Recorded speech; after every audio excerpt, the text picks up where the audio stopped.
رکوع قرآن کریم ایره هم قبلها نبود. به مو خاطر حجاج بن یوسف در مورد رکوعات قرآن کریم گپ نزدن و قرآن کریم هایی که چاپ های عرب هست اونا کشورهای عربی به نام رکوع چیز ندارن و این را علمای دیوبند رحمهم الله به خاطر آسانی کار این را دیدن که از یک رکوع تا به دیگر رکوع گویا امون معنا و مفهومش که قطع میشه مسئله دیگر را برات پیش میکنه، معنای دیگر را برات میته.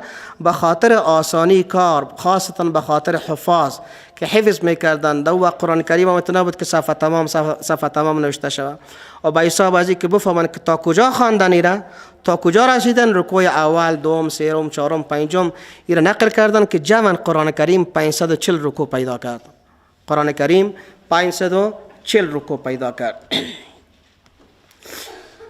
خب ما در قرآن کریم به نام سوره داریم و یک سوره چندین آیت هست و یک آیت چندین جمله و چندین کلمه میشه.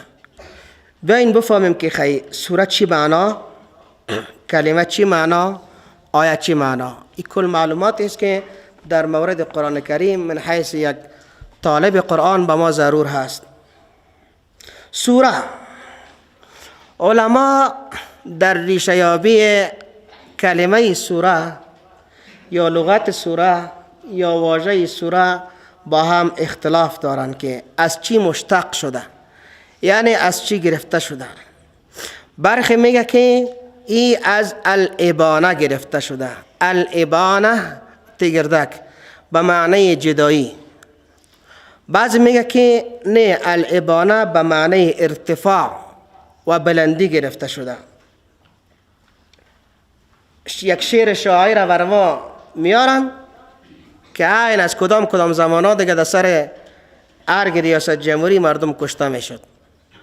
میگه که الم ترى ان الله اعطاك سورة، الم ترى ان الله اعطاك سورة ترى كل ملك دونها يتذبذب. میگه سوره ازی گرفته شده، از بلندی، ارتفاع، نشانه، علامه. پس در اینجا یک شعر پیش میکنن. الم ترى، آیا نمیبینی، ان الله اعطاك سورة، الله داده به تو یک جای بلند داره، قصر به تو داده، قصر به تو داده. ترى كل ملک، میبینی هر پادشاهی دیگره، هر ملک دیگره، دونها که غیر از می سوره که پیش تو هست، بلندی که پیش تو هست، میبینی که در پشت ازی سرگردان هست. دونها یتذبذب، و سرگردان هستن. هر کس میگه که قصر ریاست جمهوری پیش کی باشه؟ پیش ما باشه. پس اینجا ترى کل ملک، میبینی هر ملک را، دونها که غیر ازی هست، قصر پیشش نیست، یتذبذب که سرگردان میگرده، سرگردان میگرده. هر پستی و هر رذالت قبول میکنه تا که باید چی باشه؟ رئیس جمهور باشه. و او هم به خاطر پر کردن چی؟ جیب مردم، جیبشان، جیب مردم نه، جیب خودشان. پس این معنی لغوی کلمه هست، لغوی سوره هست. اما در شریعت، در اصطلاح سوره چی را میگه؟ سوره عبارت از مجموعه کلمات و آیات هست که تحت یک عنوان خاص یک جا شده و از خود افتتاح و انتها داره. مثل الحمدلله رب العالمین آخرش وللضالین. برخی دیگه میگه که سوره گرفته شده نظر به می معنایی که تعریف اصطلاحی که حالا براتون کردم، میگه از آثار الآبا گرفته شده، گویا از پس مانده، چیز باقی مانده شی، بقیت الشی. پس همین سوره هم یک حصه از قرآن است، بقیت الشی هست. یک حصه از قرآن سوره بقره هست، یک حصه از قرآن سوره فاتحه هست، یک حصه از قرآن سوره کوثر هست، یک حصه از قرآن سوره الم تر کیف هست و امثالش.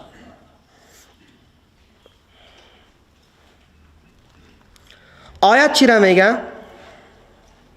آیت از علامه گرفته شده، علامت گرفته شده، چون یک جمله را از جمله دیگه جدا میکنه و میانشان حائل واقع میشه.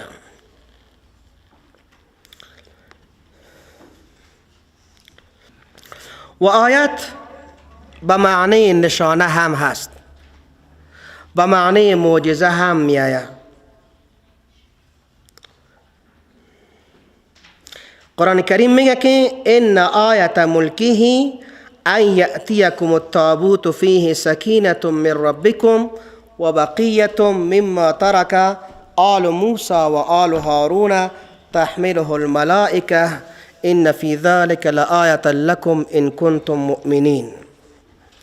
امام سبویه میگه که آیه در اصل آیه هست. آیه یعنی دو تا یا داره، مثل شجره واره. پس اینجا یک یا به دیگه یا مدغم شده آیه شده.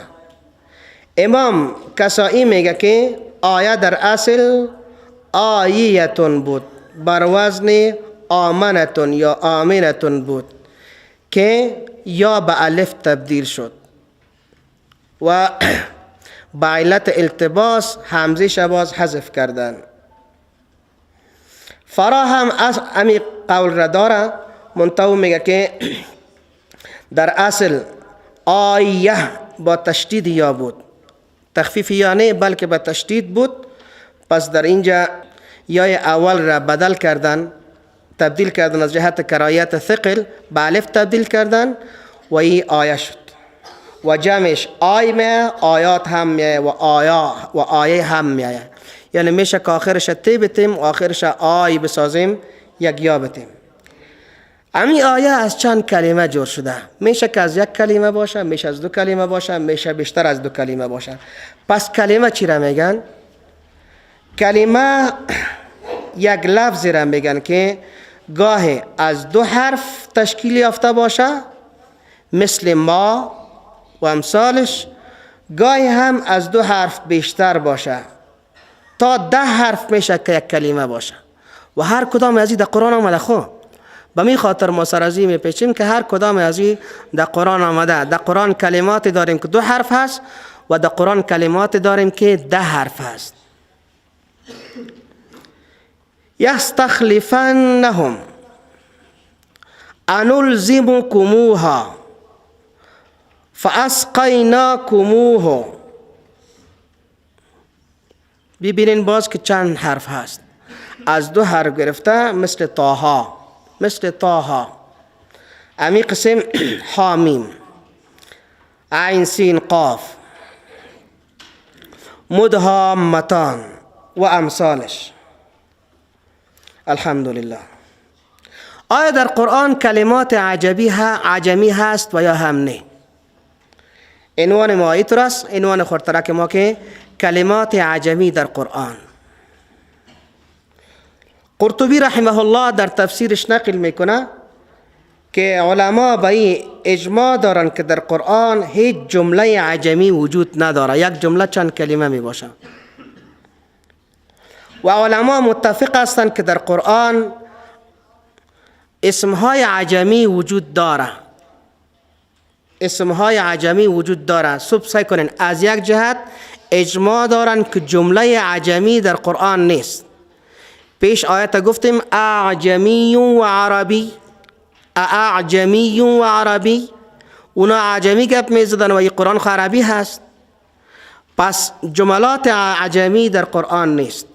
دی اتفاق دارن، اجماع دارن و دی هم متفق هستن که اسمای عجمی در قرآن هست، مثل ابراهیم، مثل ابراهیم، مثل نوح، مثل لوط علیهم السلام و امثالش. اما دایی که آیا دیگه کلمات عجمی در قرآن وجود داره و یا هم خیر، در اینجا علما با هم اختلاف دارند. در دو نقطه خو اتفاق بود که جمله عجمی نیست اتفاقا، اسمای عجمی هست اتفاقا، کلمات عجمی هست و یا هم نه، در این دو نظریه هست، با هم چی دارن؟ اختلاف دارن. امام باقلانی میگه و طبری نپذیرفتنیه که در قرآن کلمات عجمی وجود داره. اونا میگن نه، کلمات عجمی در قرآن نیست، اعجمی و عربی، قرآن کلش عربی هست. قرآن عربی لعلکم تعقلون. پس باقلانی و طبری رحمه الله میگه که در قرآن کلمات عجمی وجود نداره و میگن که آن چیزی که در قرآن از کلمات عجمی هم هست و یا هم شبیه دیده میشه، او را میشه که از باب بیان توافقات لغات بگیریم، توافق لغات بگیریم و این معنا هم عربی میشه و هم غیر عربی.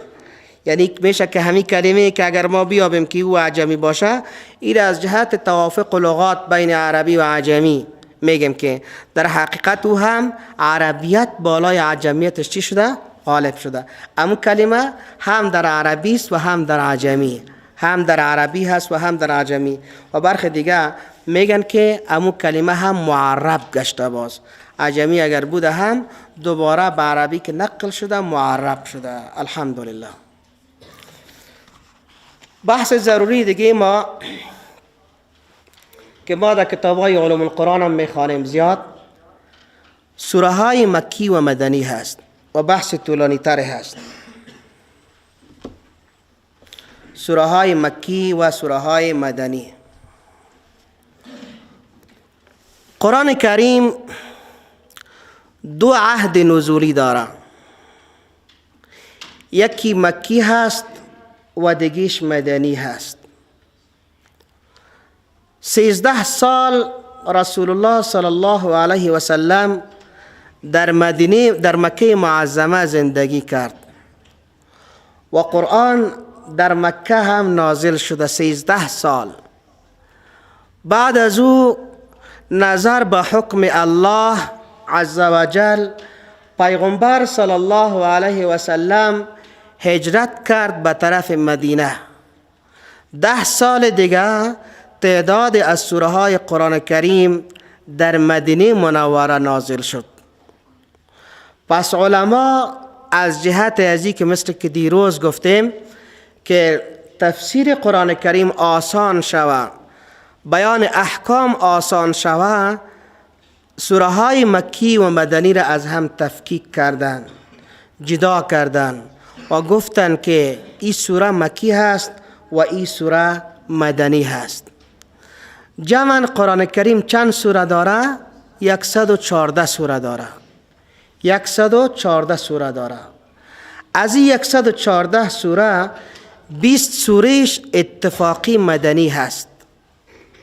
20 سوره اتفاقی مدنی هست. 20 شد. این 20 تا عبارت از سوره بقره، آل عمران، نساء، مائده، انفال، توبه، نور، احزاب، محمد، فتح، حجرات، حدید، مجادله، حشر، ممتحنه، جمعه، منافقون، طلاق، تحریم و نصر. 20 سوره. این 20 سوره اتفاقی مدنی هست. باز میگم بقره، آل عمران، نساء، مائده، انفال، توبه، نور، احزاب، محمد، فتح، حجرات، حدید، مجادله، حشر، ممتحنه، جمعه، منافقون، طلاق، تحریم و نصر. اینی 20 سوره اتفاقی چی هست؟ مدنی هست. 20 تا شد. 12 سوره اختلافی هست. 12 سوره اختلافی است که مکی هست و یا هم مدنی. تعداد از علما میگن که مکی هست و تعداد از علما قول کردن که مدنی هست، که انشاءالله در معرفی هر سوره باز خواد فهمیدیم. این 12 سوره عبارت از فاتحه، رعد، رحمان، صف، تغابن، مطففین، قدر، بینه، زلزله، اخلاص، فلق، ناس. 12 سوره اختلافی هست. 12 و 20 32. وقتی که این 32 را ما از 114 بکشیم میمانه 82 سوره. پس 82 سوره مکی هست. طریقه حفظ سوره های مکی و مدنی و اختلافی همی هست که 20 سوره مدنی را هم گفتیم حفظ داشته باشیم، 12 سوره اختلافی را هم حفظ داشته باشیم. سوره های قرآن حتما در ذهن ما هست که کدام سوره هست. پس متوقع از این که 82 سوره میمانه همش مکی هست. پس اگر در این 20 سوره که یاد میکنی که مدنی هست، اگر کدام سوره سر خورد میگی مدنی است.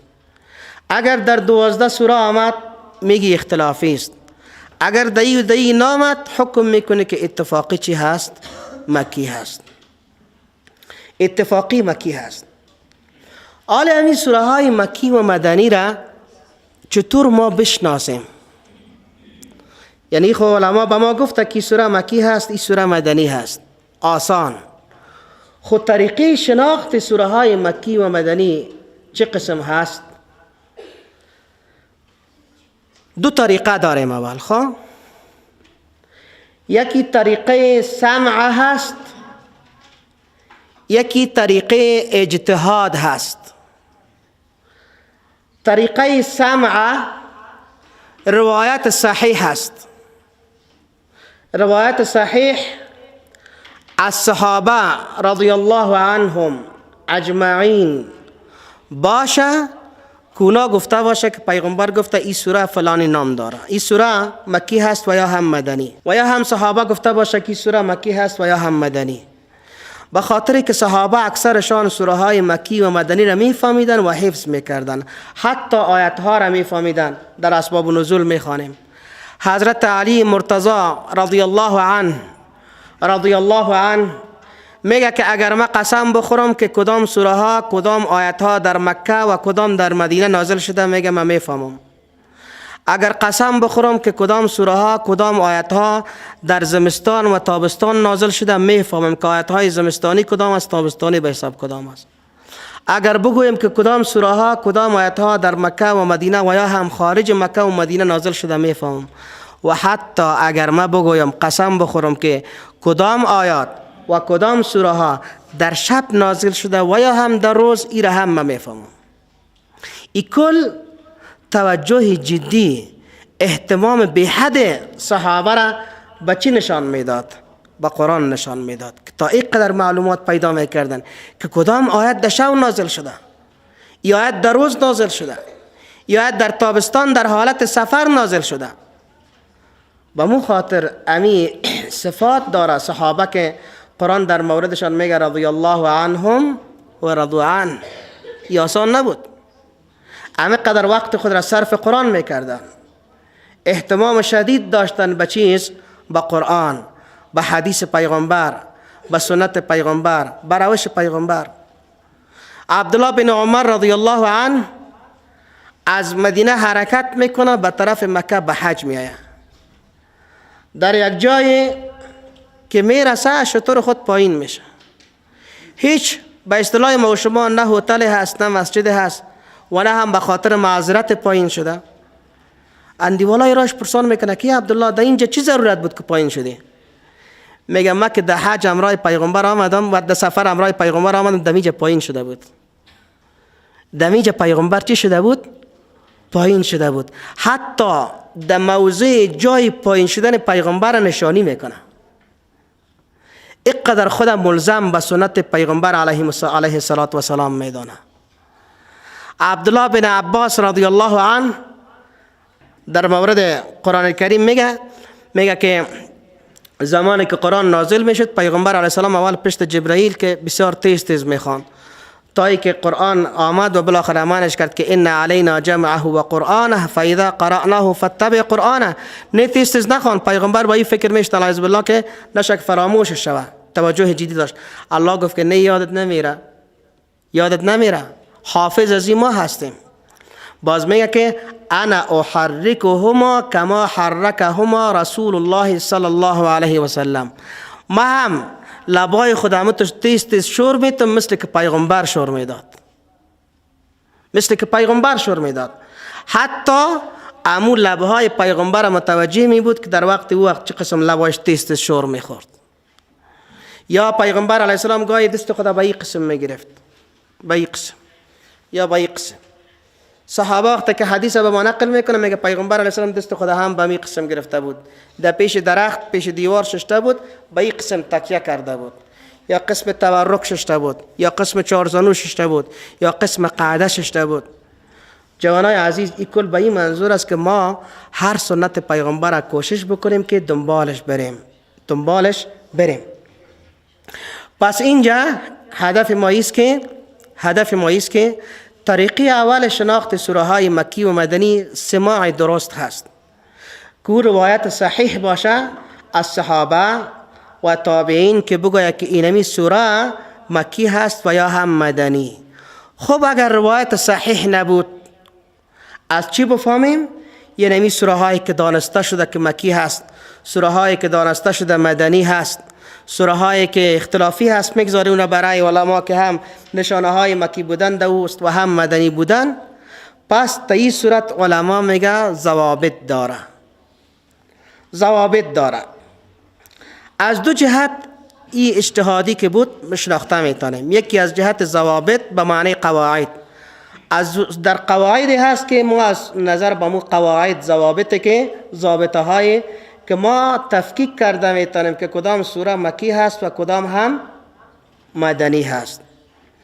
و از جهت موضوع هم میفهمیم که کدام سوره موضوعش مکی هست و کدامش مدنی هست. بیاین خیلی ضوابط را میگیریم. یک، هر سوره که دو سجده باشه مکی هست. هر سوره که سجده داره مکی هست. هر سوره که هر سوره که در آن یا ایها الناس هست او مکی هست غیر از سوره بقره. و هر سوره که یا ایها الذین آمنو باشه مدنی هست غیر از سوره حج که مکی هست و داخل از او یا ایها الذین آمنو آمده. 3، هر سوره که دو لفظ کلا باشه مکی هست و لفظ کلا در نیم اول قرآن کریم اصلا نیست. در نیمه آخر قرآن کریم لفظ کلا در 33 مرتبه در 15 سوره ذکر شده. در اول تا 15 نیست، از 15 او طرف در 15 سوره 33 مرتبه لفظ کلا ذکر هست. 4، هر سوره که با حروف مقطعات الف لام میم، الف لام را، حامیم شروع شده باشه مکی هست غیر از سوره بقره و آل عمران. چرا سوره بقره و آل عمران چی میکنه؟ به خاطر که به طریقه سمع روایت صحیح آمده که مدنی هست. پس وقتی که سمع باشه، روایت صحیح باشه، ضرورت به اجتهاد نیست، ضرورت به قواعد نیست. قواعد و ضوابط جایی که روایت صحیح نباشه. 2، از جهت موضوع هم ما تفکیک میدانیم که کدام سوره مکی است و کدام سوره مدنی هست. هر سوره ای که در او قصه آدم و ابلیس آمده باشه مکی هست غیر از سوره بقره.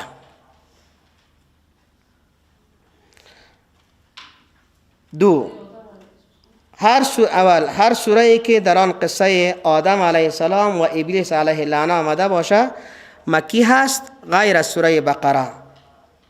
دو، هر سوره ای که در او قصه امتها و پیامبرای گذشته آمده باشه او مکی هست غیر از سوره بقره و آل عمران.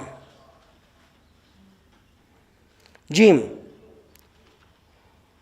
در سوره های مکی مورد خطاب اغلبا کفار و مشرکین هستند، اما در سوره های مدنی اغلبا مورد خطاب اهل کتاب و منافقین هستند. 4،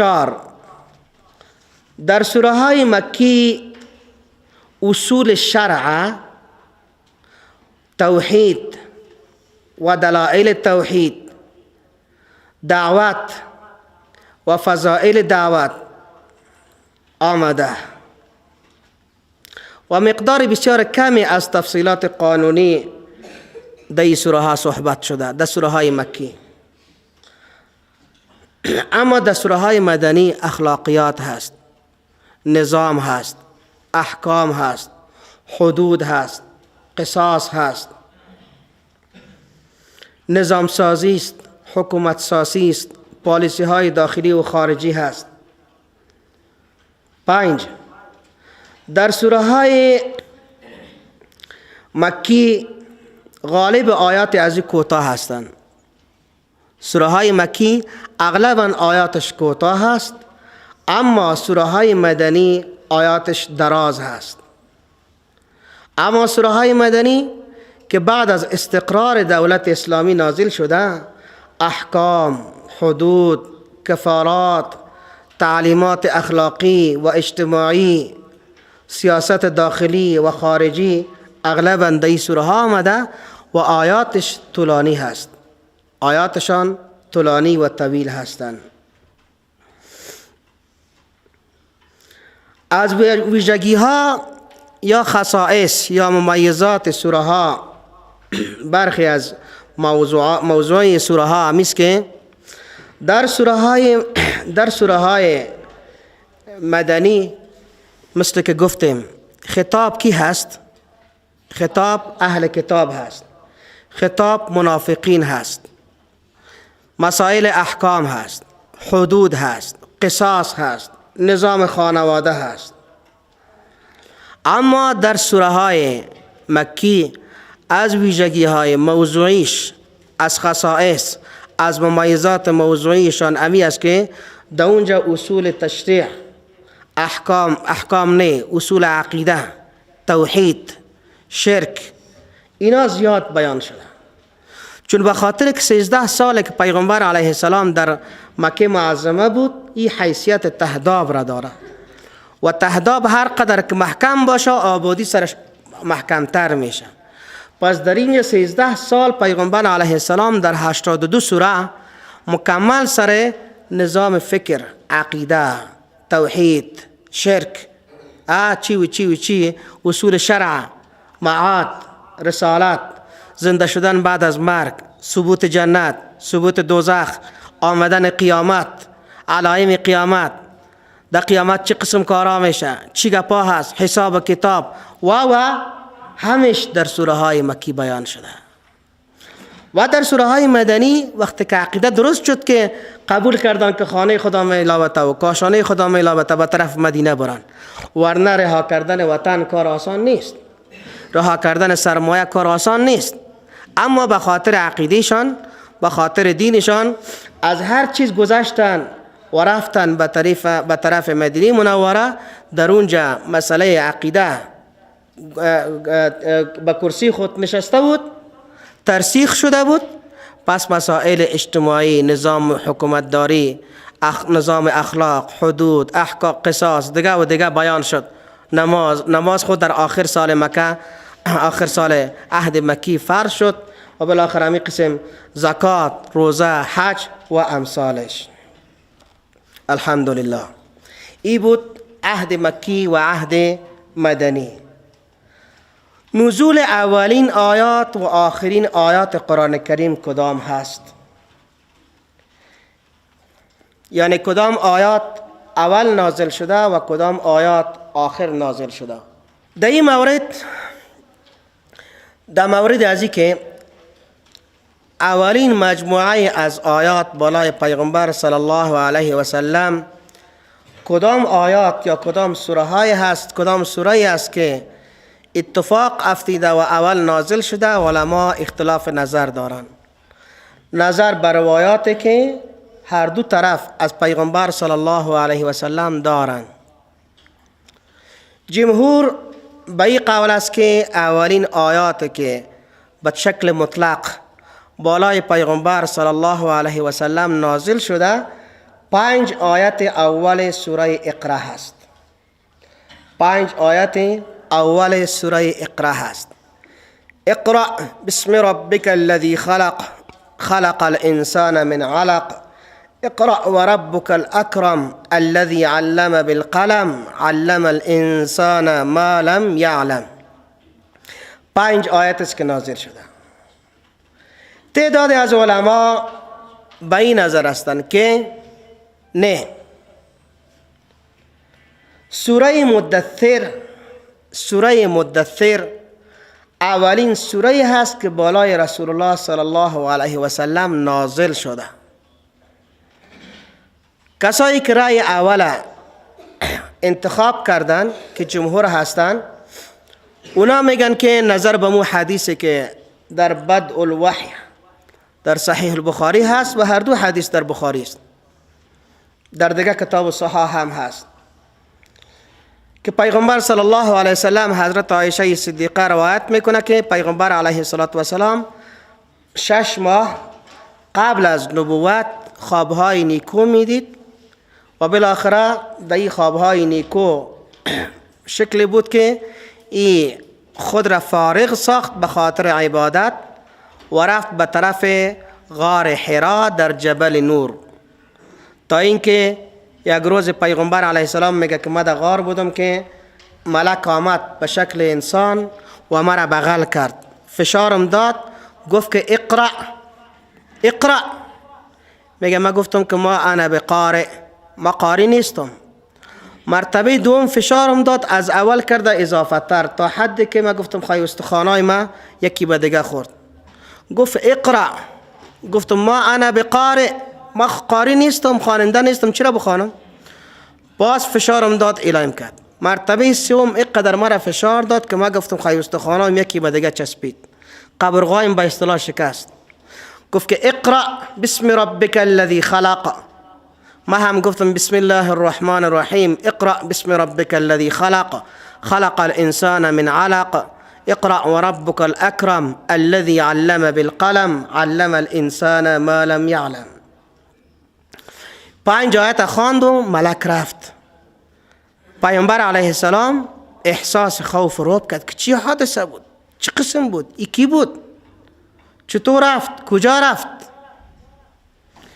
امی بود که میگه من به خانه برگشتم و حضرت خدیجه رضی الله تعالی عنها را گفتم که زمیلونی مرا بپوشانن که خنک خوردیم، یک حادثه را دیدیم. مرا پیچاندن، وقتی که خیستم بالاخره قصه را برش کردم، باز پیش ورقه بن نوفل مرا برد که بچه عمه و یا هم بچه کاکای خدیجه الکبری رضی الله تعالی عنها میشد. از این حدیث معلوم میشه که اولین آیاتی که بالای رسول الله صلی الله علیه و سلم نازل شده 5 آیت اول سوره اقرا هست. کسایی که میگن که یا ایها المدثر اولین آیاتی هست که نازل شده، اینا هم به حدیث جابر بن عبدالله رضی الله تعالی عنه استدلال کردن که هم در بخاری هست.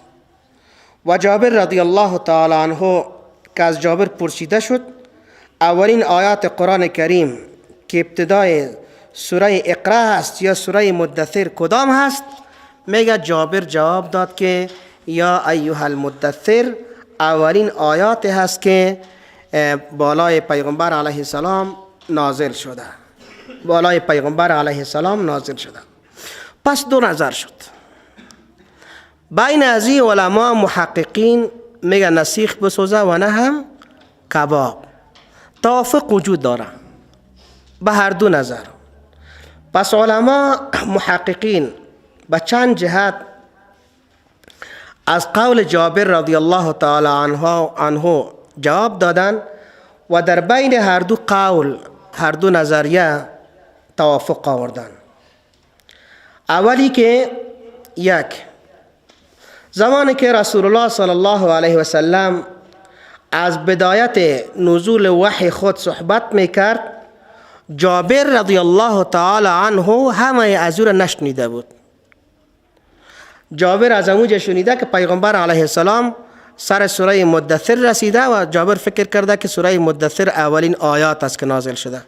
مثل که مثلا دمی آمدن امروز مانه یک تعداد ماشاءالله از وقت زیاد وقت آمده بودن، تعداد دیگه پسان آمدن. خود صحبت های ما را اگر کسایی که پسان آمدن شنیدن فکر میکنن که اولین بحث ما اونمو هست. پس میگه امروز چی درس خوانده، از همون جایی که خواندیم شنیده از همون چی میکنه، نقل میکنه. پس جابر هم از همون جایی که شنیده بود از پیش خود حدیث جور کرده نمیکرد. پس از سوره مدثر شروع کرده در حالی که هر دوش در یک حدیث آمده. فهمیده شد؟ یک توفیق. دومی که مقصد جابر رضی الله تعالی عنه نزول وحی بعد از فترت وحی هست. نزول وحی بعد از فترت وحی. چی معنی؟ فترت قطع شدن وحی. اقرا خو آمد نازل شد، یک مدت زمان کوتاه وحی دیگه قطع شد تا که پیغمبر انس بگیره، خود نبوتش ثابت شد. دوم مرتبه که دوباره وحی تداوم پیدا میکنه سوره مدثر هست. یا ایها المدثر بخی دیگه. سه، می توانیم بین هر دو جمع و توافق بیاریم و این بسیار نظر خوبی هست و این نظر ذهن آدم بسیار قبول کرده میتونه که اوایل سوره اقرا 5 آیاتش اثبات نبوت رسول الله صلی الله علیه و سلم هست که پیغمبر تو پیغمبر هستی، محمد تو پیغمبر هستی که اینی وحی بود به تو آمد. سوره مدثر آغاز رسالت و وظیفه پیغمبر است. آغاز رسالت و وظیفه پیغمبر است. پیغمبر علیه السلام خو اقرا بسم ربک الذی خلق خوان، دو کدام احکام نیست دیگه، چی بکنه؟ پیغمبر شد، رفت در خانه گفت که زمیلونی زمیلونی دثرونی دثرونی، مرا بپیچانن که خنک خوردیم، مرا تب گرفته، ما ترسیدیم. وقتی که پیچیده شد زیر خواب دیگه به طرف غارم نمی رفت، آمد سوره بالاخره گفت که یا ایها المدثر، ای کسی که خود دریافت پیچاندی، قم بخی دیگه وظیفه اجرا بکو و انذر، مردم بیم بده، و ربک فکبر، پروردگارت را با بزرگی یاد بکو، و ثیابک فطهر، کالایت پاک بکو، و رجز فهجر، از گناههای معنوی و مادی خودداری بکو، دوری کو، ولا تمنن تستکثر ولربک فاصبر. و اگر در این راه با تو مشقت و تکلیف میرسانه فاصبر، صبر داشته باش که و دیگه انبیا هم امی قسم آمده. پس بهترین نظریه سوم هست. کل از این خوب است، ارسش کاملا معقول هست، اما نظریه سوم که جمع بین هر دو هست که آغاز آیات سوره اقرا ابتدای نبوت پیغمبر علیه السلام هست و سوره مدثر آغاز رسالت پیغمبر علیه السلام است. برخی ها هم گفتن که اولین سوره که مکمل نازل شده در اول سوره مدثر هست، چون سوره اقرا 5 آیاتش نازل شده بود، اما سوره مدثر با یک جایی کلش نازل شده یک بار. صحیح شد؟ آخرین آیت کدام هست؟ اول قول فیصل و قول صحیح را میگیم. خب قول صحیح امیست که آخرین آیات نه، آخرین آیت 281 سوره بقره هست. واتقوا یوما ترجعون فیه الی الله ثم توفى كل نفس ما كسبت وهم لا يظلمون. این آخرین آیه هست که پیغمبر علیه السلام بعد از این روزهای محدود حیات بود و به لقاء الله پیوست. و 281 واتقوا یوما ترجعون فیه الی الله. برخی به این عقیده هستند که آیه مداینه یا ایها الذین آمنوا که مطابقی از این 282 او آخرین آیه هست که نازل شده. 282 نه، آیتش دور دراز است، به نام آیت مداینه هست. یا ایها الذین آمنوا اذا تداینتم بدین الی اجل مسمى فاکتبوه. درازترین آیت در قرآن کریم هست. دکتر مناع القطان میگه میشه که بین همه از این توافق بیاریم، امی نزول آخرین آیات. پس بگوییم که آیات ربا که هست، آیات ربا آخرین آیات هست که نازل شده که از 278 آیت هست در سوره بقره. یا ایها الذین آمنوا اتقوا الله و ذروا ما بقی من الربا ان کنتم مؤمنین فإن لم تفعلوا فأذنوا بحرب من الله ورسوله. بالاخره در اخیرش میه واتقوا یوما ترجعون فیه الی الله. پس آخرین احکامی که نازل شد بالای پیغمبر علیه السلام آیات ربا و آیات سود بود. آیات ربا احکام سود بود که نازل شد و در آخرین آیه ازی گفت که واتقوا یوما ترجعون فیه الی الله. یک نظریه ضعیف دیگه مثل که مشهور غلط گفتیم در تعداد آیات قرآن کریم، در این مورد هم یک نظریه مشهور غلط است که گویا آخرین آیت امی آیت هست که الیوم اکملت لکم دینکم و اتممت علیکم نعمتی و رضیت لکم الاسلام دینا. گویا آخرین آیت امی هست، نه ای آخرین آیت نیست. کل ما میفهمیم که تاریخ نزول آیه کریمه تا وقت وفات رسول الله صلی الله علیه و سلم 70 روز فاصله داره. 70 روز فاصله داره و این امر قابل پذیرش هم نیست و مشکل داره که 70 روز پیغمبر حیات باشه ولی وحی برش نبیاید، وحی قطع شده باشه. چون که وظیفه پیغمبر زمانی که ختم شود رسالتش دیگه پیغمبر در دنیا زنده نمیمانه. پیغمبر علیه السلام، پیغمبر علیه السلام در عموم روی یک وظیفه مسئولیت که تبلیغ و دعوت هست در دنیا هستند، ورنه این دنیا چیز خوبی نیست. این دنیا چیز خوبی نیست، کلش ابتلا، آزمایش، فساد دیگه دیگه دیگه دیگه تا آخرش. فقط پیامبرا روی مسئولیت خود در این دنیا هستند. مسئولیت که خلاص شد، وظیفه خلاص شد، میرن جنت میرن. از اینجا میرن در این دنیا چی کنن؟ هر قدر که در این دنیا زنده باشی بالاخره دوباره چیست؟ مرگ هست. مرگ هست. پس بعد از نزول از این آیت پیامبر علیه السلام 70 روز حیات بود. چطور شده میتونه که 70 روز پیغمبر حیات باشه ولی بالایش وحی نازل نشه؟ چون این آیه در روز عرفه، روز جمعه، در سال 10 هجری در حجة الوداع، آخرین حج پیغمبر صلی الله علیه و سلم نازل شده. پس به این اساس این قول ضعیف هست. گفته میتونیم که ممکن این آیت آخرین آیات باشه در مورد احکام و رضیت لکم الاسلام دینا، دین تکمیل شد. الیوم اکملت لکم دینکم، از جهت احکام دینتان تمام شد، احکام خلاص شد. بعد از این یعنی اگر باز بگوییم که خیلی آیات ربا چطور بعد از این آمد، نه آیات ربا تتمیج در اونجا آمده، خب دیگه قبل از این احکام ربا دیگهش آمده بود، احکام ربا دیگه آیاتش آمده بود. خب آخرین حکمی که آمد در مورد ربا در ادامه آیات سود اما آیات ربا بود. امی قسم ما ترتیب نزول آیات از نظر موضوعی هم داریم.